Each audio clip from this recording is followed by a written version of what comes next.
Hello, welcome to the New Heights Show on Education. This is your host, Pamela Clark, and you're listening to Education in the News. Hope all is well with you and your families. I appreciate you coming back for another episode, and let's get right on into it. The first story I have for you is from Fee Daily, and it's titled, College Enrollment Drops as Students Seek Alternatives. Both K-12 public schooling and college enrollment continue to decline this academic year as individuals and families explored other options. This article is written by Carrie McDonald, by the way, and it says that the past 2 years has marked by major education disruption and during prolonged school closures and remote learning.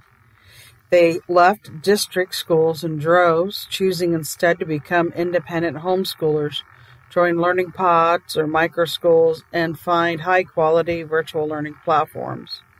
Public school enrollment plummeted during the 2021-2022 school year, academic year, and continue its decline this academic year in many areas, despite the fact that schools reopened for full-time in-person learning. Higher education is seeing similar trends.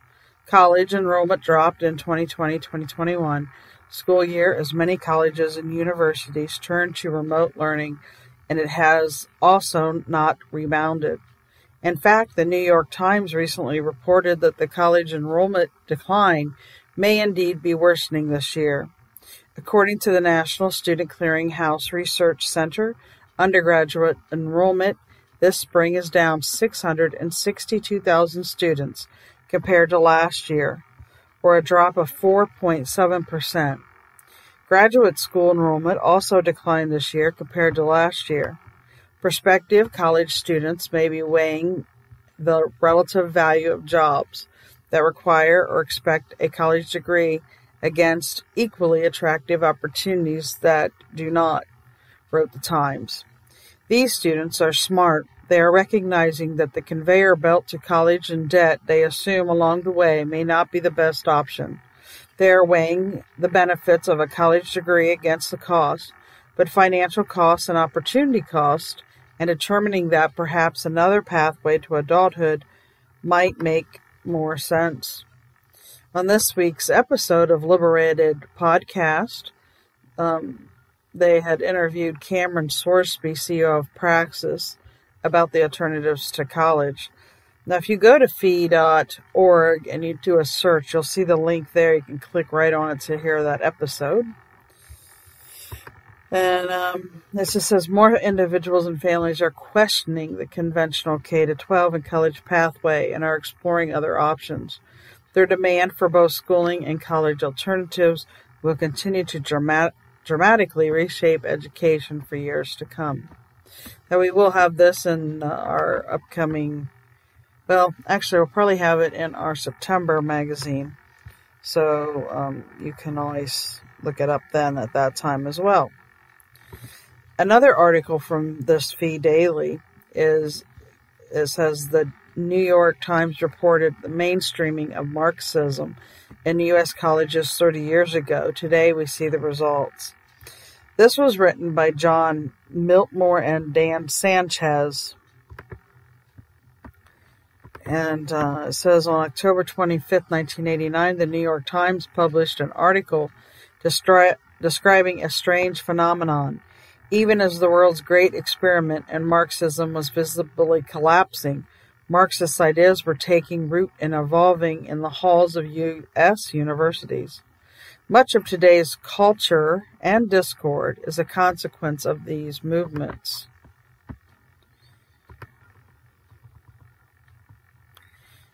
Okay, sorry, I'm trying to find the next. I'm still sharing this story, but okay, let's see. It says the world waited with bated breath to see what would happen next, and then it did, and then it happened. Nothing. With no Soviet tanks deployed to Poland to crush the rebels, political movements in other nations, first Hungary, followed by East Germany, Bulgaria, Czechoslovakia, and Romania soon followed in what became known as the revolutions of 1989. The collapse of communism had begun.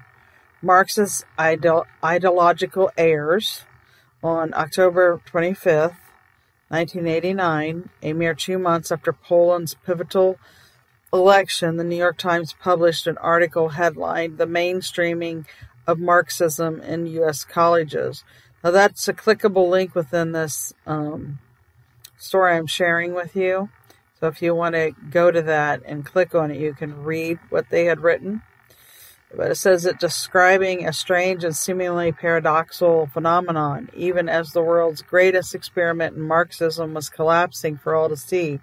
The Marxist ideas were taking root and becoming mainstream in the halls of American university.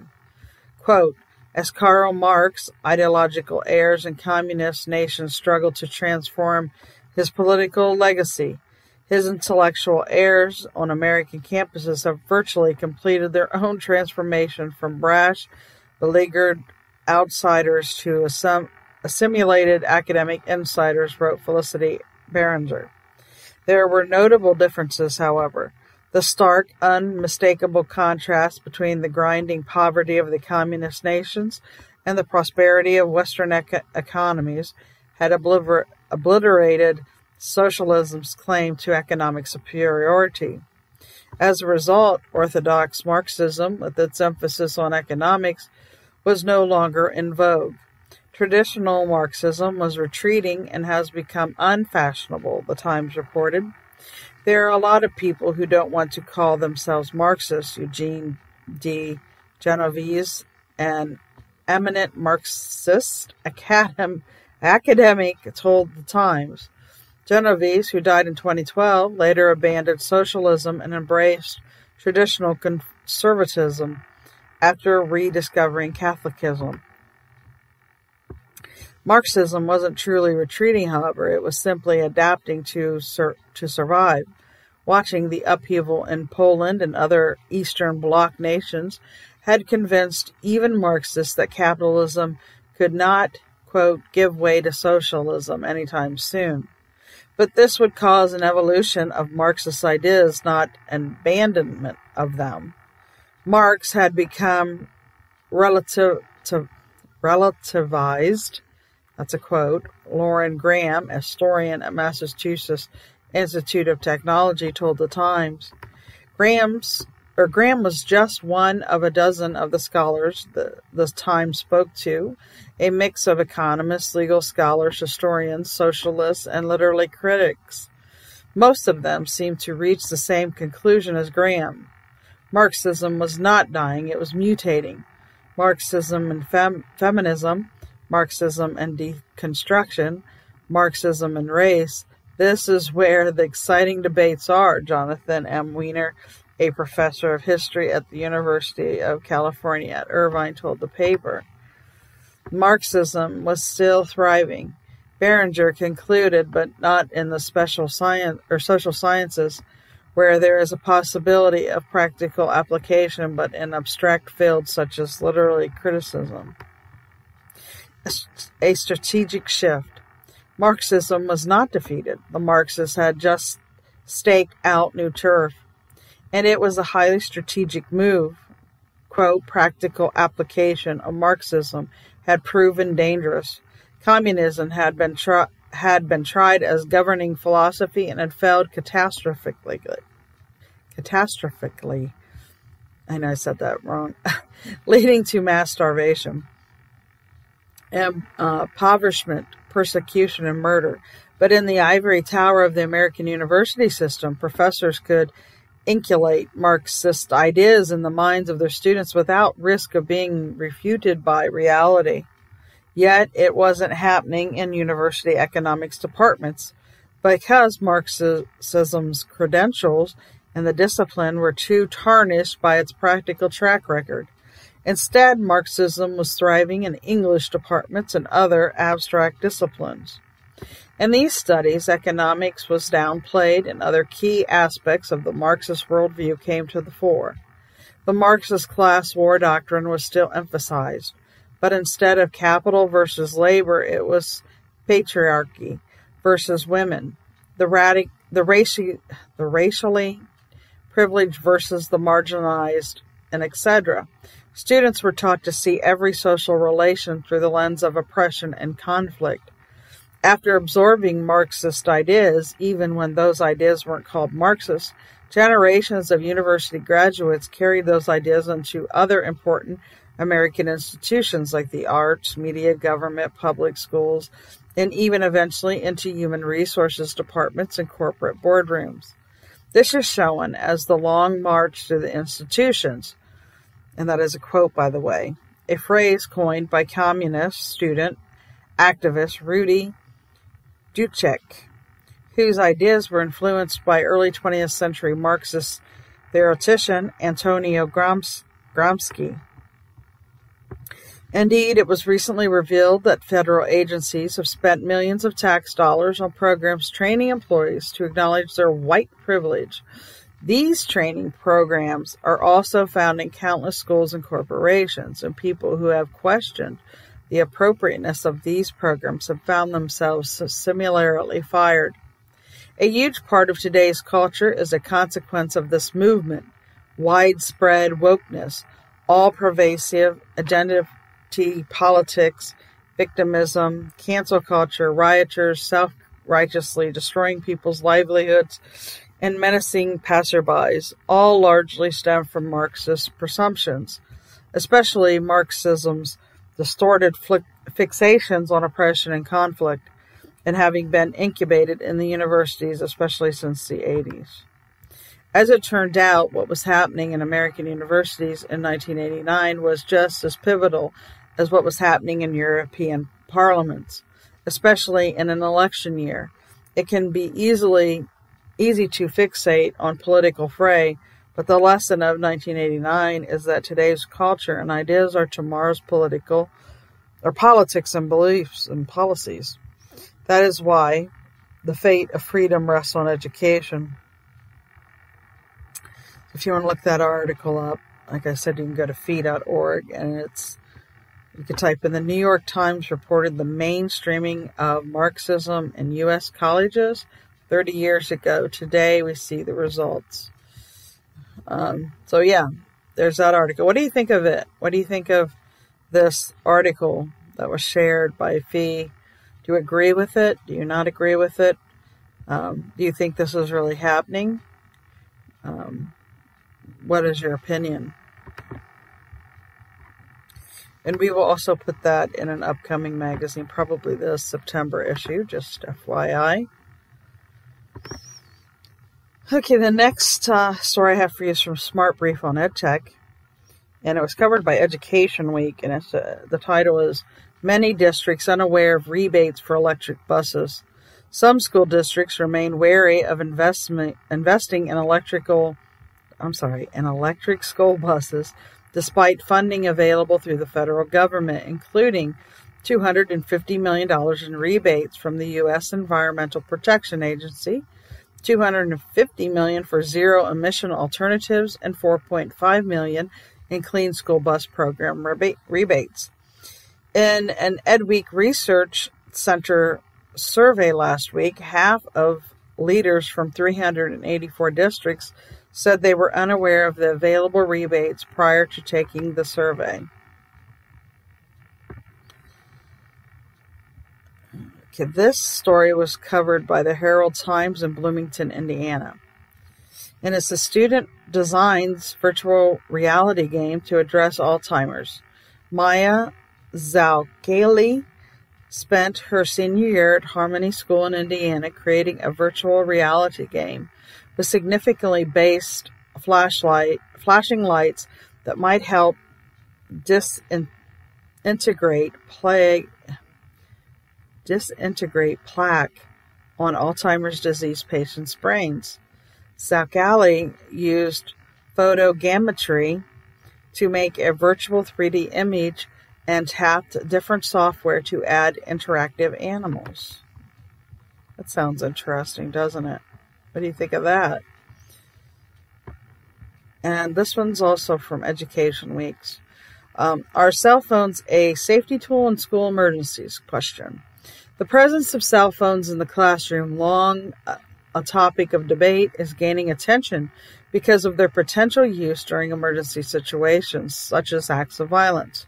While some educators say the phones can be useful during an emergency, others question whether students should be distracted by them and ignore safety protocols.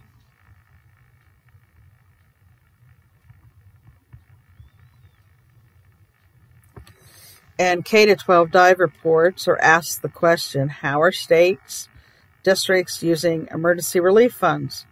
States and school districts are working to invest money from American Rescue Plan, the latest of 3 tranches of federal elementary and secondary school emergency relief funding.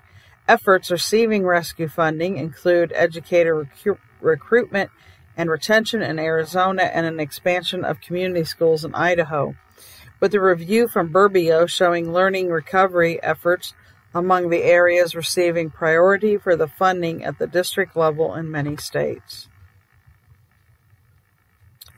And The Print in India reports that companies tap metaverse for new edtech possibilities. Unfold U, a career launcher, and other companies plan to capitalize on the metaverse as a way to improve educational technology, such as letting students learn by inserting themselves as avatars into virtual case studies. Companies such as Invact Metaversity want to create entire universities within the metaverse. The New York Times reports that therapy dogs reduce kids' stress levels in study. School-aged children who spent time with a therapy dog twice a week subsequently had lower levels of salivary cortisol than children who participated in guided relaxation sessions, and those who did neither, according to a study in the PLOS one. The study involved children with and without special education needs, and both appeared to benefit from therapy dog, researchers reported.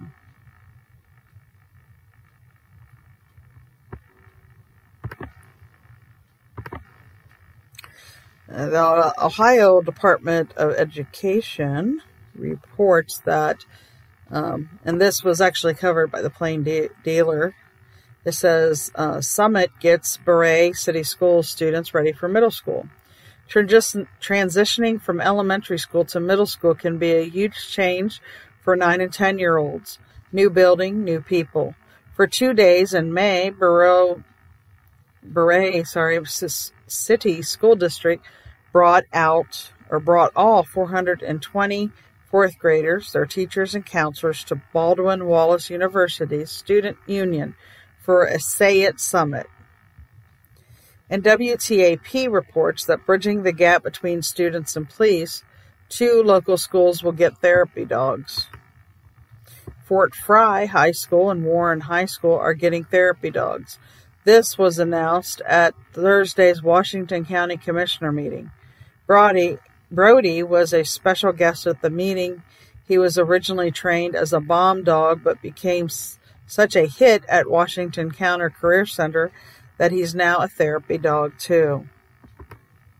And WNWO reports that Northwest Ohio school districts prepare for the next academic year at Safety Conference.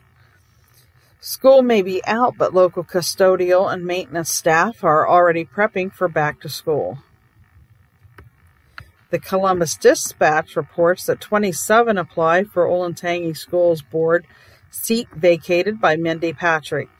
27 district residents have filed applications with the Olentangy Schools Board of Education expressing interest in replacing Mindy Patrick, who resigned from the board effective June 9th.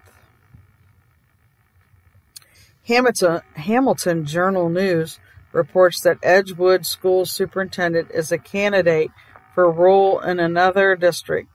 The longest tenured school superintendent in Butler County is seeking a job to lead another school district in Southwest Ohio. Edgewood School Superintendent Russ Fussnecker is one of the finalists for the top position at Forest Hills.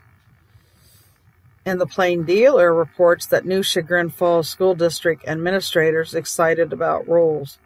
Jared Mullman says he was not aware that he was being considered for the Chagrin Falls Schools' newly created position of Director of Student Advancement when he interviewed for the job of high school principal.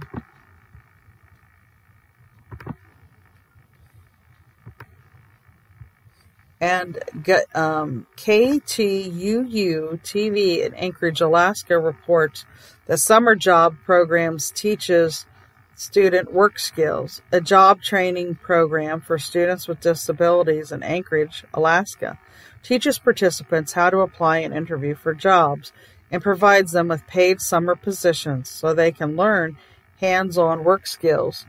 The income is important, says Coach Candace Edwards, as it teaches them that their time and work have value. I want to remind everybody we do have a free interview skills course on our website in the Learning Annex. And you can go to newheightseducation.org and click Learning Annex to kind of learn more about that. You do have to purchase the $6 a month membership, but you can pay that per month. I mean, you don't have to pay for the whole year up front or anything like that. So if you're interested in that, feel free to check it out.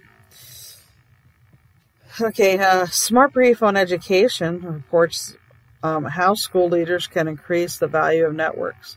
The net worth of a network depends on what is invested in them, asserts Fred End, a director of curriculum and instructional services in Yorktown Heights, New York. In this blog post, End shares how to boost the net worth of a network and how to know when to cash out. And Ed Surge reports that software monitoring tools raise equity concerns. More K-12 schools have adopted software monitoring tools that filter content and view students' emails and social media posts, according to the nonprofit Center for Democracy and Technology. However, Cody Vensky, I believe it is, the center's senior policy counsel, says these tools may disproportionately affect students from low-income families who are more likely to use school-issued devices. V.T. Digger in Vermont shared that practice of student removal gains attention in Vermont. Some parents and advocates in Vermont say a practice of informal removal from school or unofficial suspension of students, primarily those enrolled in special education program, violates state law. They say the practice is informal, so data is unavailable on how frequently schools are removing students outside of the usual suspension process for which the state has rules. Have you heard about this? What are your thoughts about that? And a New Hampshire Public Radio actually shared that a new New Hampshire bill would give students with disabilities an extra school year. Under bill heading to it's SUNUNI, so SUNUNU, and it's written by Laura Bratton, and it says the bipartisan legislation is heading to the governor's desk. A new bill would give students with disabilities an extra year to finish high school and extend access to special education services. House Bill 1513 passed a New Hampshire legislator and is awaiting Governor Chris Sununu's approval. The state would change how it defined the age window of children with disabilities. Right now, children aged 3 to 21 are eligible for special education services offered by school districts. The HB 1513 would extend the age limit to 21 inclusive, meaning students could receive services until they turn 22, a provision that aligns with federal law. Karen Rosenberg, the policy director of Disabilities Rights Center, said the passage of this law would be a crucial step for New Hampshire. quote, "This is about bringing our state into compliance with a federal law that requires that schools provide a free and appropriate public education to students with disabilities, with a goal of helping kids to become productive, independent adults, fully participating in our community," she said. The extra year gives students more flexibility to complete career coaching and community programs funded by the school districts, Rosenberg added. The bill, sponsored by State Representative Bill Boyd, a Republican, came under consideration of the House Education Committee in January, and it was approved by the Senate with an amendment in April. New Hampshire Education Commissioner Frank Edelblut said the ultimate goal is to allow students with disabilities to be more prepared to enter the workforce. It is our hope, this is a quote, it is our hope that this extra time will set them up for success, says Edelblut. He passed the bill. If passed, the bill would take effect immediately. We'll probably be sharing that on our social media accounts, just FYI. If you want to look for it there. Or you can go to www.nhpr.org.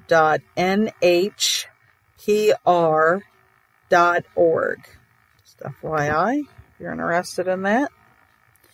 I want to remind everyone that if you go to our Learning Annex, which can be through our website, newheightseducation.org, or school.newheightseducation.org, that we do have some scholarship options, and families can always request that information, for a fee through us, or you can look it up for yourself on our site. But we have a whole database of scholarships if you're interested. But if you go to scholarships and opportunities and information, it's under the students tab on our annex, and you click on it, you will see at the top of the page, it's one of our partners, which is the College Express, and they have like a class of 2023 Nintendo Switch giveaway. There's regular scholarship information, and you'll see the college, just different college scholarship, and there's even a an advertisement there from College Express, but you can win substantial money for going on there, and there's a lot there, but it's nothing compared to what we have kind of behind the scenes. And like I said, for a small fee, you can have us run a search within our database to find scholarships that are personalized for your students. So let us know if that's something you're interested in, or check out that webpage and College Express through our site. We are a partner of theirs, so we would get a percentage of every click type thing. But with college as expensive as it is, I don't have to tell you that every little bit helps. Every chance for free money is very important. Okay, moving on. So the next story is from Columbia Daily Tribune from Missouri. It says Missouri students learn about beekeeping. A teacher at Gentry Middle School in Missouri teaches a hands-on summer course on beekeeping at a farm in Callaway County. Students don bee suits to learn about beehives and the bee life cycle, and participate in hands-on activities such as making beeswax candles. Okay, I think the next story I had here is a repeat, so I'm going to skip that. This next one is from the Daily Citizen from Dalton, Georgia. Georgia 8th and 9th graders learn language from Germany native. 8th and 9th graders at Georgia Junior High School are learning the language and culture of Germany from teacher Lisa Konitzer. I know I'm probably messed that up. A native of the country. Congeter, who started at the school at the beginning of 2021-2022 school year, shares German foods and stories from her life with students, and she is creating a Pen Pal program so her current students can practice their German with her former students in Germany.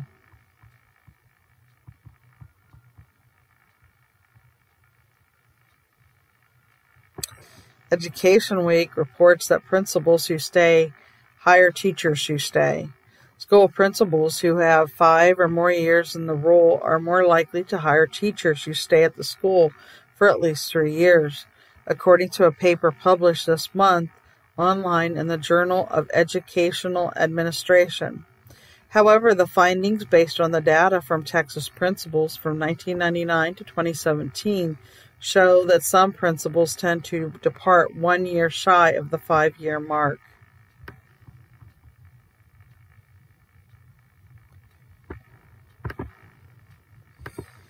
Okay, we're going to have to take a quick commercial break, and we're going to be right back.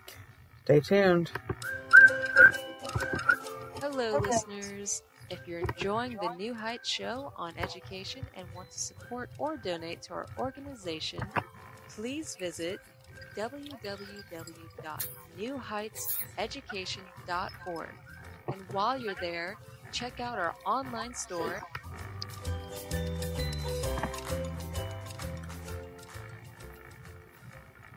Welcome back to Education in the News with the New Heights Show on Education. I'm Pamela Clark, your host, and let's get right back into some stories. The next one I have from you is from District Administration. And it says, advice for aligning the school board and community. Aligning with the school board's views and goals, as well as developing relationships with local Chamber of Commerce agencies and legislative groups, can make superintendents' jobs easier and potentially more long-lasting, and several superintendents and Dan Domenech,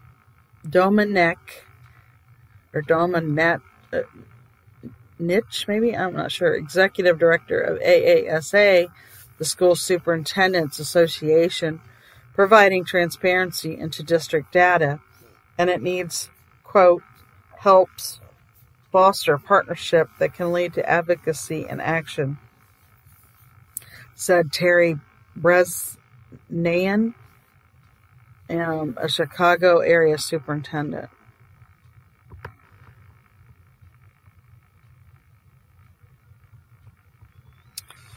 This story is from Idaho Education News, and the title of the article is Idaho Board Aims to Address Ongoing Teacher Shortage. Public school teacher applications have dwindled in Idaho, where vacancies number about 700, despite the state legislation this year investing more than $100 million in pay raises and $180 million for better health benefits, which State Board of Education President Kurt Liebeck says still doesn't bring the state into alignment with private sector salaries and benefits.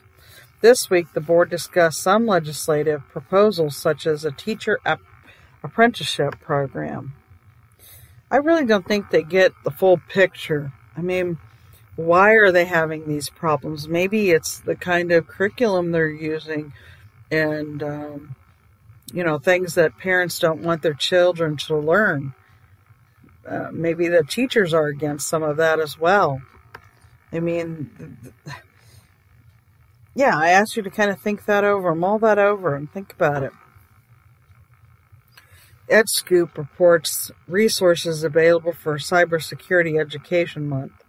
The nonprofit cyber.org, cyber.org, has declared that June is National Cybersecurity Education Month and has released plans for expanding K-12 cybersecurity education.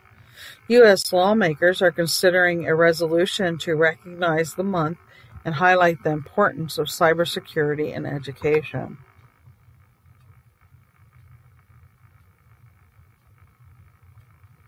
So I have a few repeats here.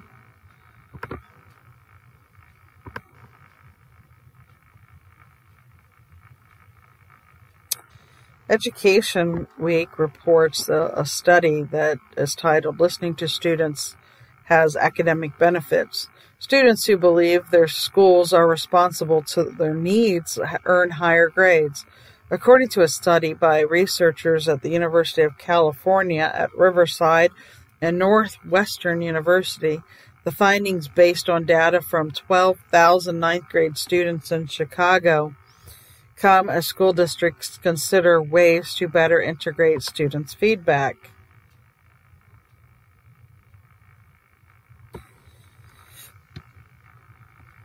Okay, more repeats. Education Week says that credit agency reports that students should offer higher wages. A bulletin from Fitch Ratings, a credit rating agency, advises school districts to raise wages to stay competitive in a tight labor market. But it acknowledges that private employers often have greater capacity to do so.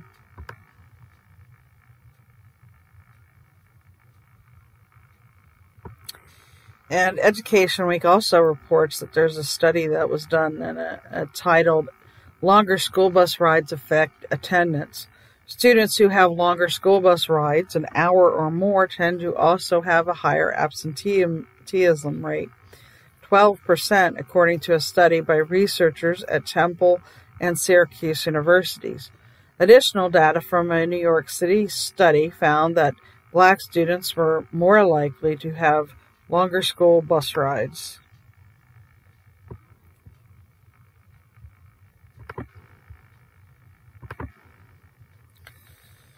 Okay, the next stories I have, or updates, come from Philanthropy News Digest. It says cross-border philanthropy varies significantly in Asia, reports find.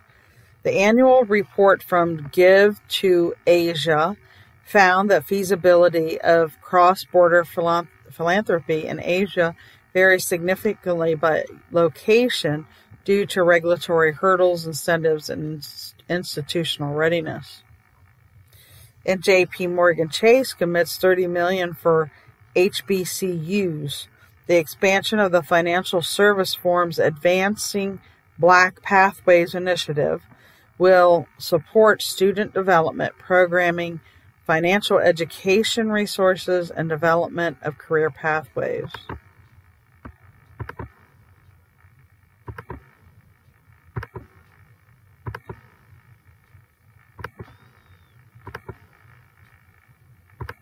Bear with me. Okay, this is from EdSurge, and it says software monitoring tools raise equity concerns. More K-12 schools have adopted software monitoring tools that filter content and view students' emails and social media posts, according to the nonprofit Center for Democracy and Technology. However, Cody Vensky, the center's senior policy counsel, says these tools may disproportionately affect students from low-income families who are more likely to use school-issued devices. So I think we've seen this earlier, but what are your thoughts about that? Do you think they have a right to be monitoring students' emails? Whose responsibility is that? And is that an overreach? What do you think? The 74 reports that a Nebraska teacher starts travel clubs with students and families. A former Nebraska Teacher of the Year has launched school travel clubs to allow students and their families a chance to learn and grow through travel, and she has done in trips to Rwanda and the Netherlands. During visits to places like New York City and Washington, D.C., Megan Hellberg says she takes students and their families to museums and other attractions to teach them about life in other parts of the world.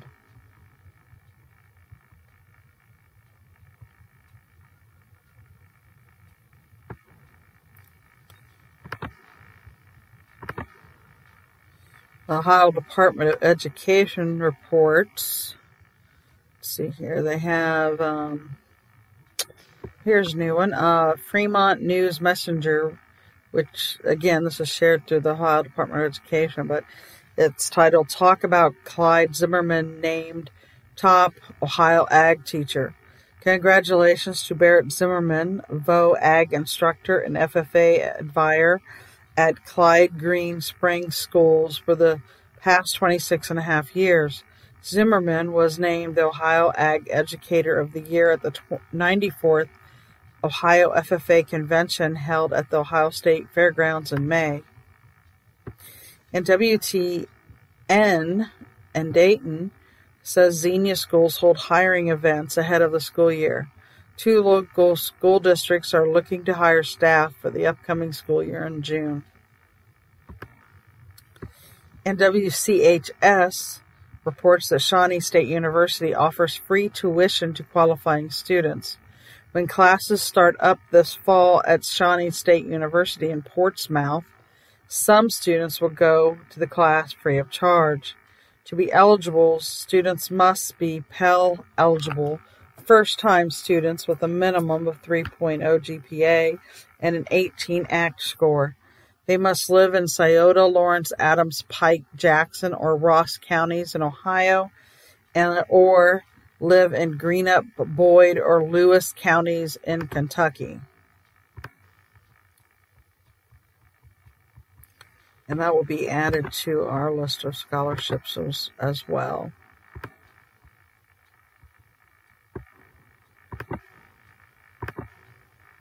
I remind all of you, when you go to our radio page, radio.newheightseducation.org, and if you listen to any of our many past host and current host shows, you'll notice we're on Verbal. They're organized via Verbal, VURBL, and we're education ambassadors there for them, and we share like the Classic Learning Test podcast and the Homeschool Legal Defense podcast and some other ones that you may be interested in, and some past interviews of John Taylor Gatto. So you may want to check that out if you're really interested in education and understand what's happening in education right now.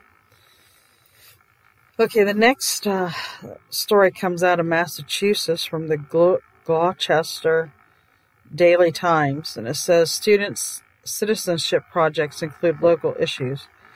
8th grade students of O'Malley Innovation Middle School in Gloucester, Massachusetts, presented their global citizenship projects, which focused on a variety of issues, including those affecting the local community.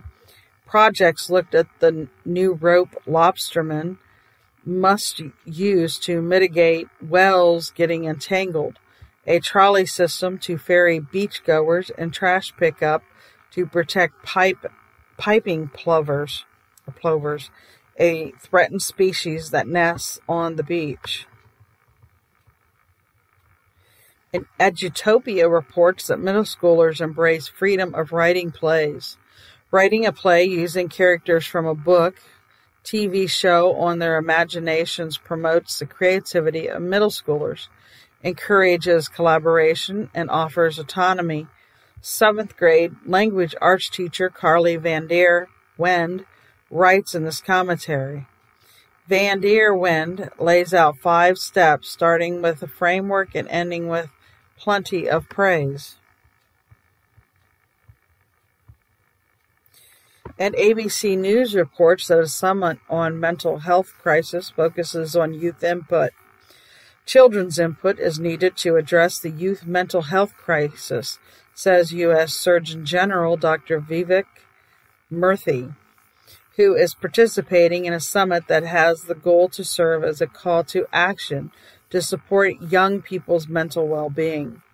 Bob Ross, CEO of event host the California Endowment, says any plans to support youth mental health should put them, quote, center stage and utilize, quote, youth people as the experts.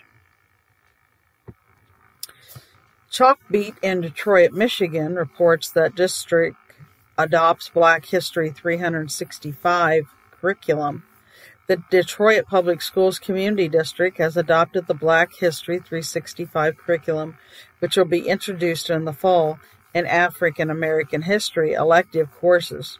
The curriculum change, part of a broad overhaul of social studies curricula, comes as the district seeks to boost enrollment in the courses.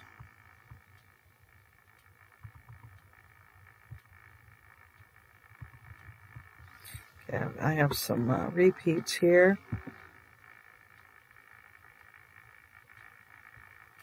Let me check the time, though. I think we need to take one more quick commercial break. I'll be right back. Right now, you might be struggling through your classes or even failing them. You might be worried that you may not finish high school. There might have even been a thought that you may not be smart enough. Well, the New Heights Educational Group begs to differ. We not only think you are smart enough, but with our help, you will complete your high school diploma.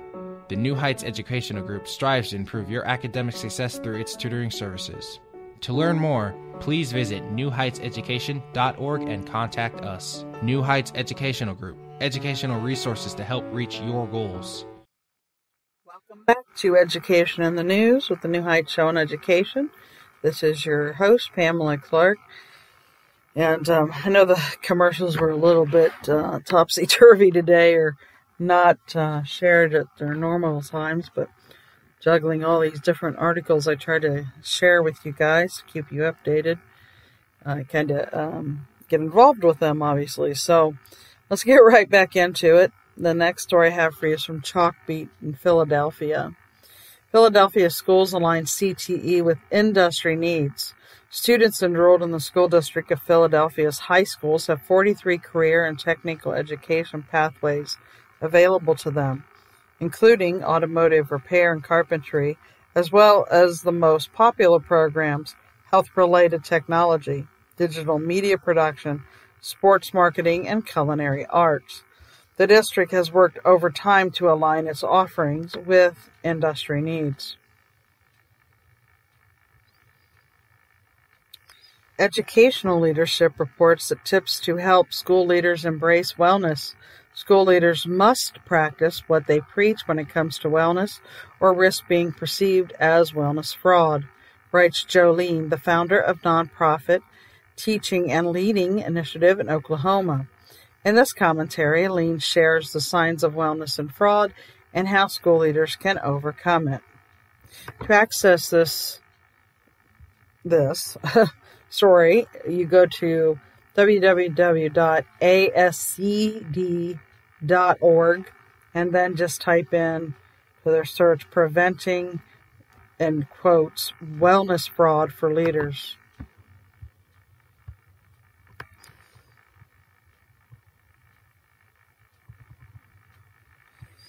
Arizona Daily Star in Tucson, Arizona reports that $90,000 grant to help fill Arizona school pantries. A $90,000 grant from Feeding America will be used to purchase healthful foods and locally grown produce for 30 school pantries in southern Arizona communities, where residents are experiencing food insecurity. The money will also be used to engage the community to better understand the barriers to accessing nutritious food. And the following story was covered by the Associated Press and the Washington Post. The Fourth Circuit nixes North Carolina's school gender-specific dress code. The U.S. Court of Appeals for the Fourth Circuit has held that a North Carolina charter school ran afoul of female students' constitutional rights by requiring their uniforms to include skirts, skirts, or jumpers. The state provides the public funding to charter school or charter day school in Leland, North Carolina, so the school is therefore a state actor and must abide by the Constitution's Equal Protection Clause, the court ruled.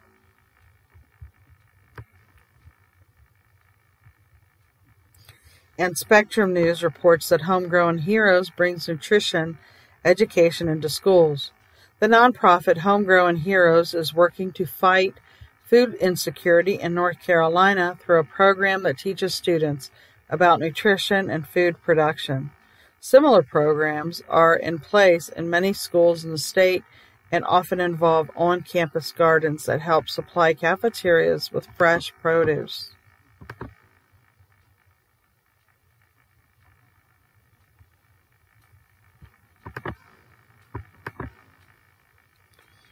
Give me just a moment. Okay, Philanthropy News Digest, another one of those, says that Warren Buffett awards $4 billion to 5 foundations. According to Berkshire Hathaway, Buffett donated 14,414,106 shares of B stock to the Bill and Melinda Gates Foundation, and Susan Thompson Buffett, Sherwood and Howard G. Buffett and Novo Foundations. And then, this is a separate one. It says, Black-led nonprofits struggle to connect with funders, study finds. 3 overarching recommendations arose from the Philadelphia area nonprofit leaders interviewed for the report from the Urban Affairs Coalition. Get to know Black-led nonprofits, embrace, quote, trust-based philanthropy, and trust Black leaders.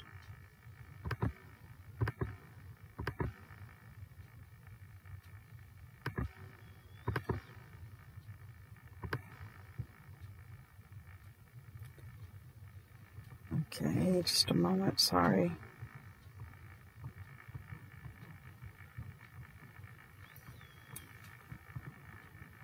Okay, there were some articles, but lots of repeats. A lot of repeats still. Okay, so here's one.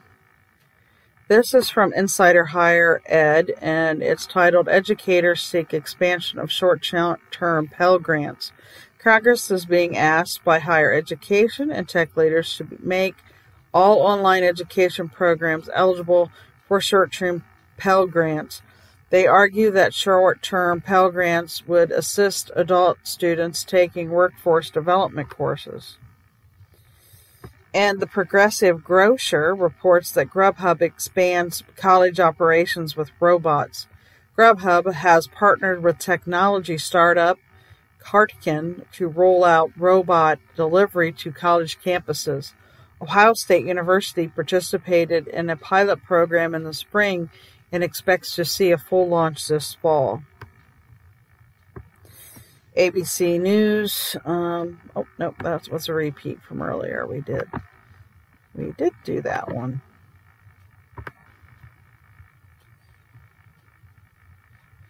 Middleweb on SmartBrief reports that 2E students can thrive with appropriate support. Students who are twice exceptional, or 2E, identified as both intellectually gifted and having a learning disability, can sometimes be mislabeled or misunderstood, and therefore do not receive the support they need, writes Emily Kircher-Morris, a mental health counselor, an author and host of Neurodiversity Podcast. In this article, Kircher-Morris writes that students identified as 2E can thrive in an inclusive, affirming educational environment and with the collaborative support of gifted and special education staff.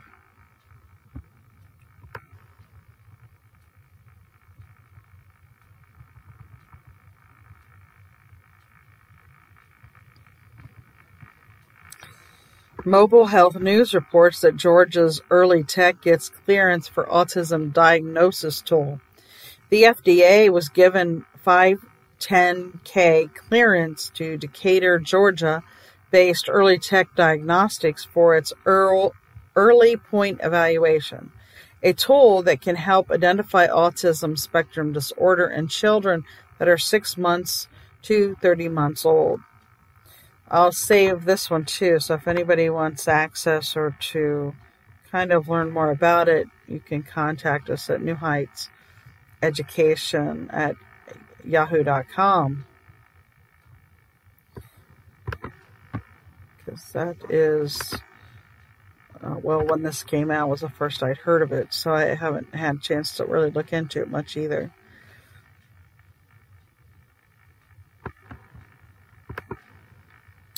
Okay, we're running out of time, but I think I have a few more articles. This one's from District Administration. It says, incoming district leader plans to focus on advocacy. Assistant Superintendent Christina Gibson is set to take over leadership of Michigan's East Point Community Schools on July 1st and hopes to help the struggling district become a district of choice for teachers and students. As Assistant Superintendent, Gibson has promoted a hybrid learning approach and ensured students access to technology, and says as superintendent she plans to be an advocate for the needs of students and families.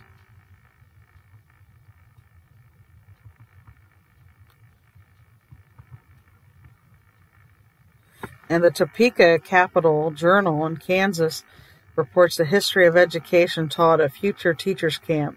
60 high school students recently participated in the annual Kansas Future Teacher Academy at Emporia State University. In one activity, the students learned about the history of education, including its roots and one-room schoolhouses, where students' formal education typically ended at 8th grade. Civil Eats reports that advocates predict fallout for school meal waivers end. Childhood hunger and nutrition advocates and experts are cautioning about the potential implications of the expiration of federal school meal waivers this month, with nonprofits Share Our Strength predicting that students stand to miss out on 95 million meals this summer, and school meal programs will face challenges in the 2022-2023 school year.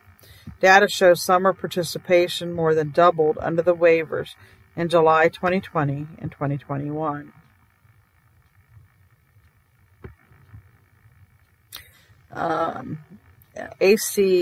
ASCD blog reports that supporting LGBTQ students in the Don't Say Gay era, as many states consider restricting the teaching of LGBTQ content in schools.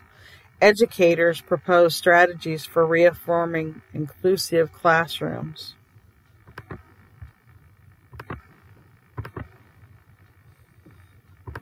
Okay, like I said, I think we are running out of time. Let me check again. Well, we got a few more minutes. We're just getting right through these today, one after another. All right, Cleveland.com reports that Governor Mike DeWine signs capital budget bill providing money for dozens of community projects, intel, school safety. Governor Mike DeWine signed $3.5 billion capital budget Tuesday morning, which provides money for the construction of an Intel chip manufacturing facility, school safety measures, and community projects. Of the $3.5 million, and $2.8 billion will come from state funds, and the rest from federal dollars. The legislature has authorized DeWine to spend $1.5 billion in cash instead of borrowing the money by issuing bonds. The capital budget provides $100 million to the Ohio Department of Public Safety for public and private K-12 school safety grants. DeWine says he anticipates more money will be needed. The Toledo Blade reports that Lucas County approves a $1.5 million budget for a pre-K program. More Toledo 4-year-olds soon might be able to attend pre-kindergarten. Lucas County commissioners voted unanimously Tuesday to authorize the use of $1.5 million from Federal American Rescue Plan Act grant funding to expand current pre-K programs through their area nonprofit Hope of Toledo. Launched last summer with help from ProMedica and Toledo Public Schools, Hope Toledo's pre-K demonstration project served over 200 children. Through $1.2 million investment, Hope Toledo's president, the Reverend John Jones, said, "The goal now is to use the newly authorized money to help serve a new group of about 300 children in the coming school year." And Warren Tribune Chronicle reports that Warren schools get renderings of Wellness Center. Warren schools officials will seek bids for site plans on $15 million recreation wellness center as board members Tuesday saw renderings of what the complex will look like. Kim Phillips, president of the Phillips Secanic Architects of Warren, made a presentation to the Board of Education during Tuesday's regular meeting, showing drawings and images. The planned 128,000 square foot complex will hold 2 floors, Phillips said, and will be located east of Warren G. Harding High School, connected with accesses to and from high school and Mellenkopf Stadium. Canton Repository reports that the Canton School plans to add gymnasiums to Crenshaw and Hartford Middle School. And the Springfield News Sun reports that Foods Bank to offer free warm meals to children at 7 sites this summer. So you'd want to look up Second Harvest Food Bank. And Clark, if you're in Clark, Champaign, or Logan counties, that will be available to you.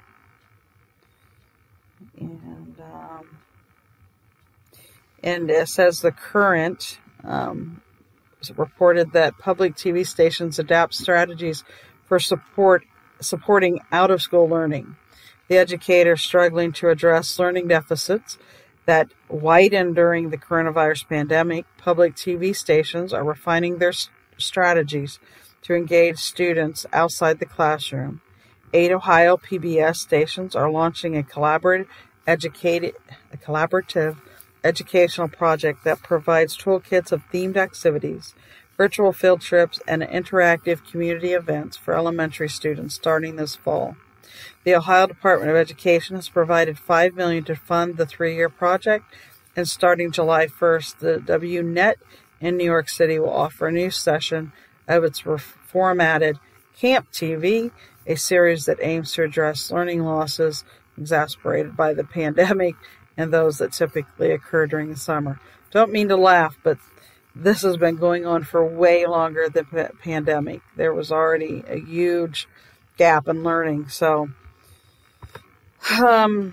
they know how to fix it, but they will not, because it's not meant to be fixed.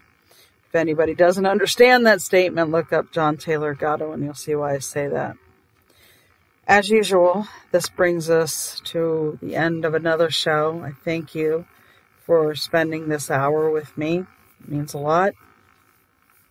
I want to remind you that our Civil Rights Show airs by 6 o'clock on Sunday, every Sunday with Barbara Bullen, and then my show airs Wednesdays at 6 p.m., both at our Eastern Standard Times. Until next time.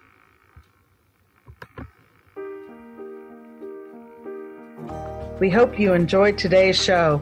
Don't forget to rate us and follow us on your podcast player. Check out our show page, radio.newheightseducation.org, for monthly announcements and other happenings.